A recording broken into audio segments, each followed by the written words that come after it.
Exercise 7.1 जो बच्चों 1 से लेकर 5 तक के जो क्वेश्चंस हैं इनमें हमें फाइंड करना है anti derivative of the function but with the help of inspection. यानी अपन को सच में इंटीग्रेट नहीं करना है, ठीक है। आपको ये सोचना है कि this is reverse process of differentiation. हम लोग डिफरेंशिएशन का जस्ट उल्टा कर रहे हैं, तो देख के उसका रिवर्स लिख देना है। ये होता है इंस्पेक्शन मेथड, ठीक। तो देखिए हम इसको ऐसे समझेंगे, integral of sine ax is sine का इंटीग्रल माइनस कॉस, तो it would be minus cos ax plus c. और अगर हम डिफरेंशिएशन कर रहे होते तो ax के डेरिवेटिव से मल्टीप्लाई करते, लेकिन यहां करेंगे डिवाइड, ठीक है। तो ऐसे ही याद रखना है। और अगर बच्चों e पावर ax को इंटीग्रेट करना हो तो डिफरेंशिएशन में हमने समझा था कि e पावर ax का डेरिवेटिव लिखते हैं, then we used to write e power ax into a, लेकिन इंटीग्रल्स में क्या होगा, ये डिवाइड हो जाएगा, ठीक है।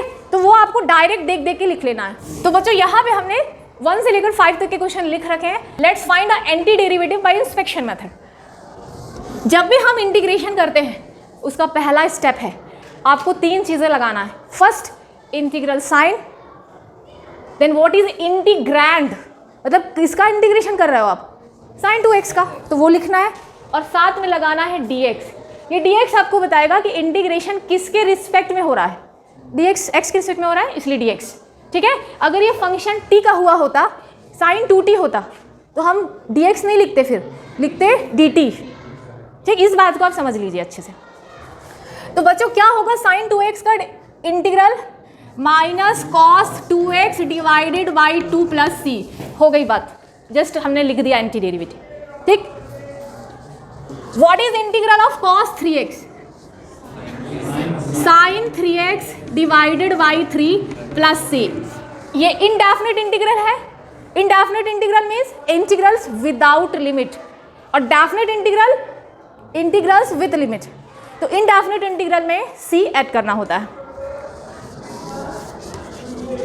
इंटीग्रेशन e पावर 2x, क्या होगा इसका integral, e power 2x divided by 2 plus c. फिर integral of ax plus b whole square, ठीक है। पावर रूल लगाइए बच्चों, इसका इंटीग्रल होगा ax plus b whole cube divided by 3 plus c. और फिर इसके डेरिवेटिव से डिवाइड, क्या होगा इसका डेरिवेटिव, a, तो a से डिवाइड, इसका sine 2x minus 4 e raise to x. दो फंक्शंस का ये डिफरेंस है ना, तो इंटीग्रेशन का लीनियरिटी प्रॉपर्टी कहती है कि दोनों फंक्शंस का अलग अलग इंटीग्रेशन होगा। तो what is integral of sign 2x, minus 4 constant ऐसे ही रहते हैं इंटीग्रेशन में, बाहर ऐसे ही रह आएगा। What is integral of e power 2x plus C.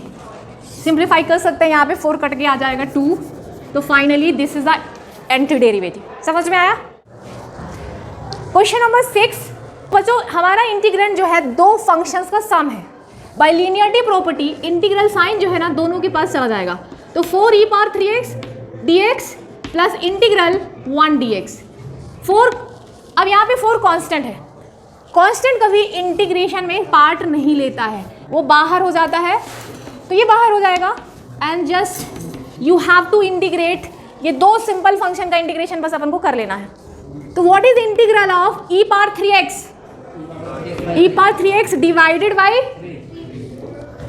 Plus what is integral of 1, x का डेरिवेटिव क्या होता था 1, तो 1 का इंटीग्रेशन x, ठीक।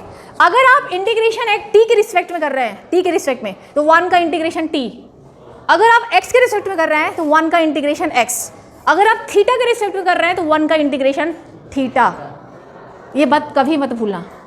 1 का इंटीग्रेशन x कैसे है मैं अभी आपको प्रूव कर दूंगी, हम एक्सप्लेन कर देंगे, बट फिलहाल याद रखिए इंटीग्रल ऑफ 1 इज x, अगर x के रिस्पेक्ट में हो रहा है तो 1 का integral x plus integral constant c, ठीक। Integral of x power n is x power n plus 1 divided by n plus 1। ये पावर कुछ भी हो सकती है, सिर्फ -1 छोड़ के, ये पावर -1 बस नहीं हो सकती, ठीक है।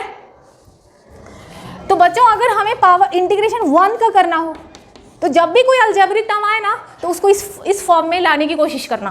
तो 1 को हम क्या लिख सकते हैं, x पास 0, लगाइए ये वाला पावर रूल, x पास 0 का इंटीग्रल x पास 0 प्लस 1 अपॉन 0 प्लस 1, तो 0 प्लस 1 तो 1 होता है ना, x अपॉन 1 यानी कि x आ गया, तो 1 का इंटीग्रल x, अगर x के रिस्पेक्ट में हो रहा है।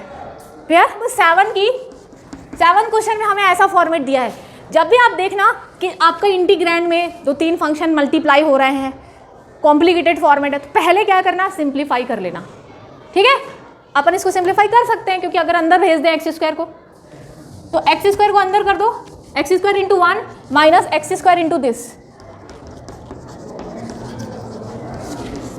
फिर एक्स स्क्वायर माइनस ये दोनों कैंसिल, 1 आ गया।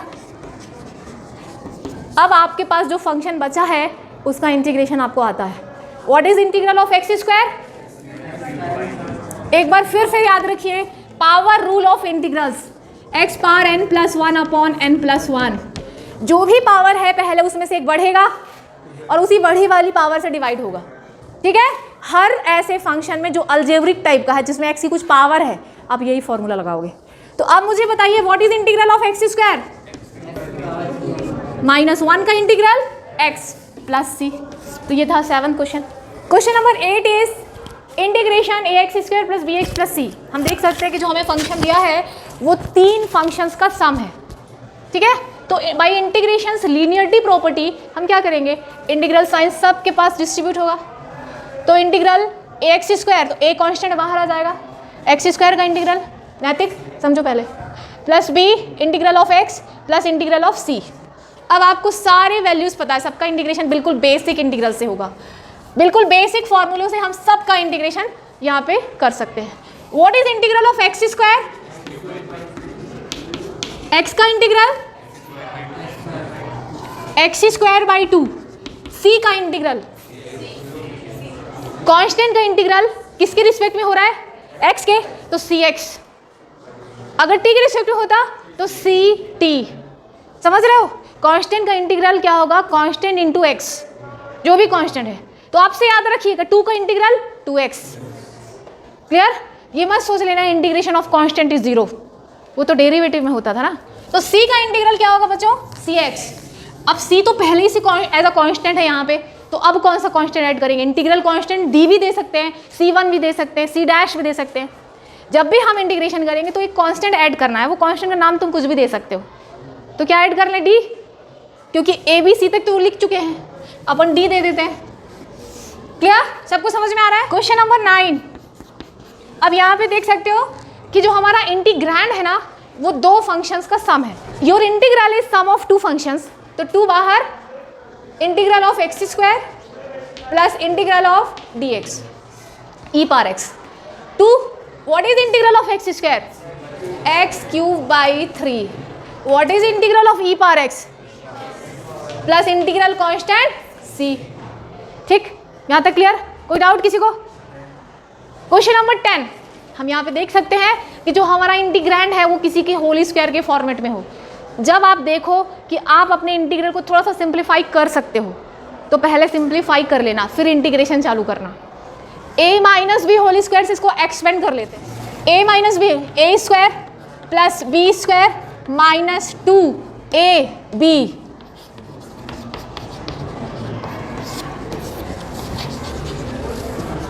ठीक है, x plus 1 by x minus 2। देखिए कितना सिंप्लीफाई हो गया है ना।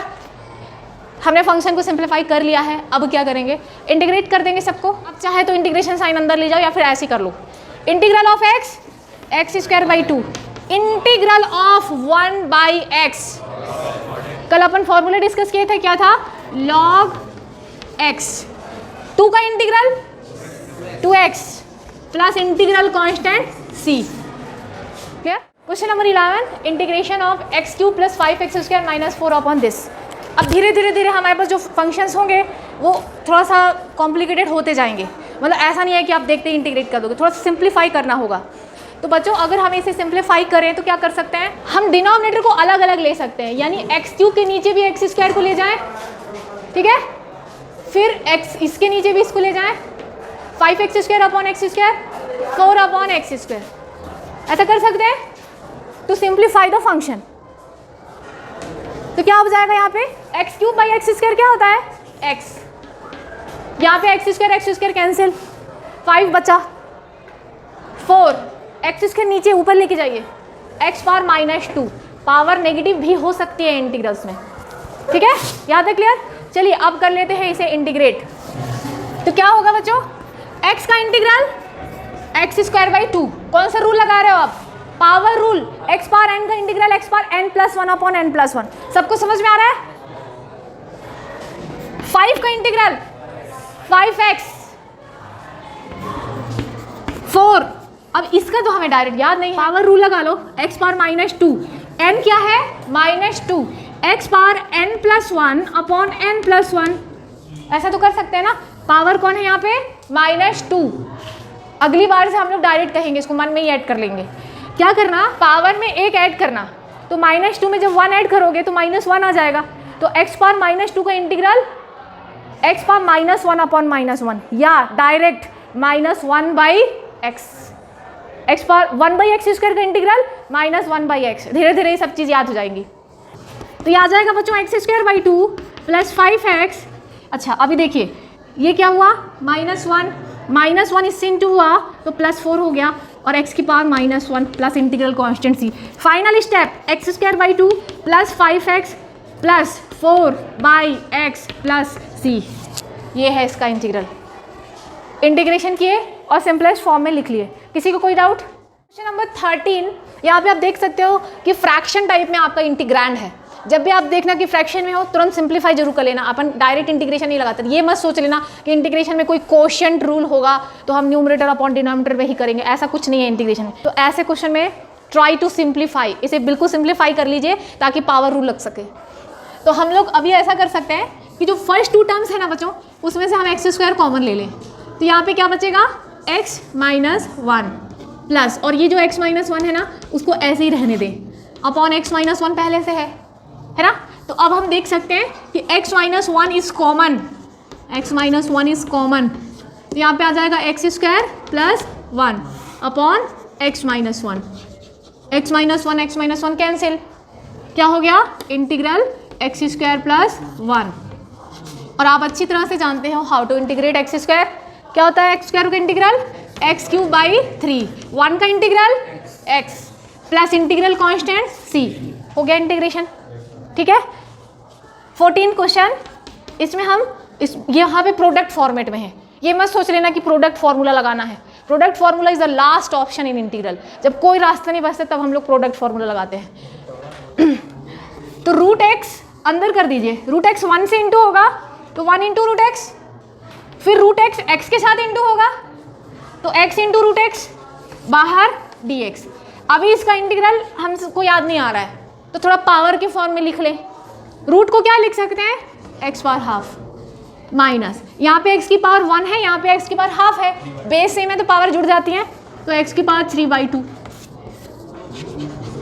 अब कर लीजिए इंटीग्रेशन, x पर हाफ का इंटीग्रल x पर हाफ + 1, तुरंत बताओ क्या आएगा हाफ + 1, 3/2, तो x की पावर 3/2 अपॉन 3/2, तो क्या लिख सकते हैं इंटू 2/3 लिख सकते हैं, अपॉन 3/2 लिखने वाले थे लेकिन ऊपर भेज देते, तो ये सबको समझ में आया। पावर रूल लगा है, x की power n, x power n+1 upon n+1, तो यहाँ n कौन है हाफ 1/2, तो x की पावर 1/2 + 1 यानी कि 3/2 अपॉन 1/2 + 1 यानी कि 3/2, अपॉन में 3/2 का मतलब ये होता है, समझ गए। अब इसका तुम लोग खुद बताओ, जब खुद करोगे तो ज़्यादा समझ में आएगा। x की पावर 3/2 का इंटीग्रल 3/2 + 1 मन में ऐड कर दीजिए, x power 5/2 upon 5/2 2/5 plus integral constant c। Question number 15, यहाँ पे हम देख सकते हैं कि जो हमारा इंटीग्रैंड है वहाँ पे 2 फंक्शन का प्रोडक्ट है, तो सिंप्लीफाई कर लेते हैं, √x को अंदर मल्टीप्लाई कर लो, तो रूट मतलब हाफ पावर, तो √x जब इसके पास जाएगा तो क्या होगा, इसकी 2 पावर और इसकी हाफ पावर ऐड हो जाएंगी, तो कितना हो जाएगा पावर 5/2 प्लस 2x, इसकी 1 पावर और इसकी हाफ पावर ऐड हो जाएगी 3/2 प्लस 3 √x, तो x की पावर हाफ, हमने क्या किया है, रूट एक्स को अंदर किया है मल्टीप्लाई और लगा दिया है लॉ ऑफ एक्सपोनेंट, जिसमें पावर जो होती है ऐड हो जाती है। 3 ऐसे ही रहेगा, एक्स पावर 5/2 का इंटीग्रल 1 ऐड करो, एक्स पावर 7/2 अपॉन 7/2 यानी कि 2/7 लिख सकते हैं। तो जब हम 2/7 लिखेंगे ना तो ये 3 क्या हो जाएगा, 6/7 एक्स की पावर 7/2 प्लस एक्स की पावर 3/2 का इंटीग्रल 5/2, 2/5 आने वाला था 4/5 प्लस एक्स की पावर हाफ का इंटीग्रल एक्स पावर 3/2 अपॉन 3/2 यानी कि 2/3, तो 3 से 3 कट जाएगा, 2x power 3/2 plus c integral constant c। एक स्टेप बस बचा दिया है, डायरेक्ट लिख दिया जगह नहीं थी इसलिए। नंबर 17 2x² का integral x³ 3 what is integral of sine x minus cos x, पहले से माइनस है इसलिए क्या हो जाएगा cos. 5 what is integral of root x 2/3 x की पावर 3/2 लिख सकते हैं, x की पावर हाफ है, हाफ प्लस 1 3/2, तो x की पावर 3/2 इंटू 2/3, डायरेक्ट 3/2 को ऊपर भेज दें अगर, तो x पावर 3/2 इंटू 2/3, तो ये कितना हो जाएगा 10/3 प्लस इंटीग्रल कांस्टेंट c। पूरी तरह से इंटीग्रल्स में हमें ट्रिग्नोमेट्रिक फंक्शंस हैं, ट्रिग्नोमेट्रिक फंक्शंस का भी हमें इंटीग्रेशन आता है। पहले हम इसे सिंप्लीफाई करेंगे, sec x को अंदर भेज दीजिए, तो sec² plus sec x into 10x। अब जो पैटर्न मिला है उसका इंटीग्रल हमें पता है। What is integral of sec²x, क्योंकि 10x का डेरिवेटिव sec² होता था ना, तो sec² का integral 10x। What is integral of sec x 10x, sec x, क्योंकि sec x का derivative sec x into 10x। तो अभी यहाँ से मुझे बताइएगा इनके इंटीग्रल्स। 2/cos², यहाँ पे भी देखिए बच्चों इंटीग्रल्स को हम थोड़ा सा सिंप्लीफाई कर सकते हैं। 2/cos² minus 3 sin x cos²x। ठीक, यहाँ तक समझ में आया? हमने थोड़ा सा इसको सिंप्लीफाई किया। अब बच्चों cos² ऊपर आएगा, क्योंकि हमें 1/cos² का तो इंटीग्रेशन पता नहीं है, तो इसे सिंप्लीफाई करेंगे, उसके लिए हम लोग इसको ऊपर भेज सकते हैं। Then it would be sec²x 1/cos x इज sec x minus 3 integral sin/cos², sin/cos², एक cos sin के साथ आके 10 बना देगा, और एक 1/cos x को क्या लिख सकते हैं sec x, तो ये हो जाएगा sec x इंटू 10x। इस एक्सरसाइज में जितने भी क्वेश्चंस हैं सबका डायरेक्ट इंटीग्रेशन पता है, क्योंकि बेसिक इंटीग्रल है इसमें। तो what is integral of sec²x, बोलिए 10x minus 3। What is integral of sec x 10x plus c।